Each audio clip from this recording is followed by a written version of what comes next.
ഇന്ന് എനിക്ക് സംസാരിക്കാനുള്ളത് സ്ത്രീകളോടാണ്. സ്ത്രീകളോട് മാത്രം. നമ്മുടെ എല്ലാവരുടെയും ജീവിതത്തിൽ ഒരിക്കലെങ്കിലും കേട്ടിട്ടുണ്ടാകുന്ന ഒരു കാര്യമാണ് സ്ത്രീകളാണ് സ്ത്രീകളുടെ ഏറ്റവും വലിയ ശത്രു എന്നുള്ളത്. അത് കേട്ടിട്ടുണ്ടോ എന്നതിലല്ല പ്രസക്തി, അത് ഒരിക്കലെങ്കിലും ജീവിതത്തിൽ അനുഭവിക്കേണ്ടി വന്നിട്ടുണ്ടോ എന്നുള്ളതിലാണ്. പൊതുവേ പറയുന്ന ഒരു കാര്യമാണ് സ്ത്രീകൾക്കെതിരെയുള്ള ലൈംഗിക അതിക്രമങ്ങൾക്ക് അല്ലെങ്കിൽ സ്ത്രീകൾക്കെതിരെയുള്ള ആക്രമണങ്ങൾക്ക് ഏറ്റവും വലിയ റീസൺ സ്ത്രീകളുടെ വസ്ത്രധാരണം എന്നുള്ളതാണ്. ഞാനൊരു കാര്യം പറയട്ടെ, ഞാനിത് സംസാരിക്കുന്നത് എല്ലാവരെ പറ്റിയുമല്ല, അതുകൊണ്ട് തന്നെ എന്നെ ചീത്ത വിളിക്കാൻ വരട്ടെ. സ്ത്രീകളെ ഉപദ്രവിക്കുന്നത് പുരുഷന്മാരാണ്. കുഞ്ഞു മക്കളെ ഉപദ്രവിക്കുന്നതും ചെറിയ മക്കളെ ഉപദ്രവിക്കുന്നതും പുരുഷന്മാർ തന്നെയാണ്. അതുപോലെ പ്രായമായ വൃദ്ധകളായ അമ്മമാരെ ഉപദ്രവിക്കുന്നതും പുരുഷന്മാരാണ്. ഈ ഒരു കാറ്റഗറി അവിടെ നിൽക്കട്ടെ. പുരുഷന്മാരെ ഉപദ്രവിക്കുന്നതും പുരുഷന്മാർ തന്നെയാണ്. നമ്മൾ സ്ത്രീകൾക്കെതിരായിട്ടുള്ള ലൈംഗിക അതിക്രമങ്ങളെ പറ്റി സംസാരിക്കുമ്പോൾ പറയാതെ പോകുന്ന ഒരു സബ്ജക്റ്റാണ് പുരുഷന്മാരിൽ നിന്ന് തന്നെ അനുഭവിക്കുന്ന ലൈംഗിക അബ്യൂസുകൾ. ഇതും പോട്ടെ, മനുഷ്യരുടെ കാര്യം അവിടെ നിൽക്കട്ടെ. മൃഗങ്ങളെ, മിണ്ടാപ്രാണികളായ മൃഗങ്ങളെ ലൈംഗികമായി ഉപയോഗിക്കുന്നതും അവരെ ഉപദ്രവിക്കുന്നതും പുരുഷന്മാർ തന്നെയാണ്.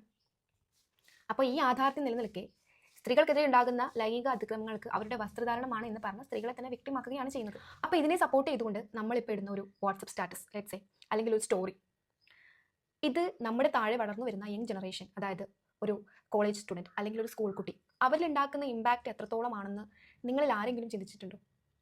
അത് പറയാനൊരു കാരണമുണ്ട്. കഴിഞ്ഞ ദിവസം എൻ്റെ ഒരു ഫ്രണ്ട്, എൻ്റെ ഒരു ക്ലാസ്മേറ്റിൻ്റെ, she's a psychology student like me, ആളുടെ ഒരു വാട്സപ്പ് സ്റ്റാറ്റസ് ഞാൻ കണ്ടു, സപ്പോർട്ടിങ് നമ്മൾ ഈ പറയുന്ന സബ്ജക്റ്റ് തന്നെ. അപ്പോൾ എനിക്ക് വളരെയധികം വേദന ഉണ്ടായി. ഞാൻ ആളുടെ അടുത്ത് വളരെ പൊളൈറ്റായിട്ട് ചോദിച്ചു ആളെ പെർസെപ്ഷൻ എന്താ, അങ്ങനെ കാര്യങ്ങളൊക്കെ സംസാരിച്ച് കഴിഞ്ഞപ്പോഴാണ് ആൾക്ക് അതിലൊരു ക്ലാരിറ്റി വന്നത്. അപ്പം നമ്മൾ അറിഞ്ഞോ അറിയാതെയോ ഇപ്പോൾ ഇങ്ങനെ ഇടുന്ന ഒരു കാര്യത്തിൽ എത്രത്തോളം ഇമ്പാക്റ്റ് ഉണ്ടാക്കുന്നുണ്ട്. ഇപ്പോൾ ഞാൻ എന്തോ ചെയ്തിട്ടാണ് എനിക്ക് നേരെ, ഞാൻ കാരണമല്ലാതായിരുന്നിട്ട് പോലും എനിക്ക് നേരെ വരുന്ന ഓരോ തൊടലുകളും, ഓരോ മോശം നോട്ടങ്ങളും, ഓരോ മോശം അനുഭവങ്ങളും എന്നുള്ളൊരു തോട്ട് സബ് കോൺഷ്യസ്ലി അവരുടെ ഉള്ളിൽ ഫീഡാവാണ്. അതുപോലെ തന്നെ സ്വന്തം അവർ ഓൺ ബോഡിയെ സ്നേഹിക്കാൻ പറ്റാതെ ഒരു ഗിൽട്ടായിരിക്കും അവരിൽ ബിൽഡായിട്ട്, അങ്ങനെയായിരിക്കും ഒരു അഡൾട്ടായിട്ട് ഫോം ചെയ്യുന്നത്.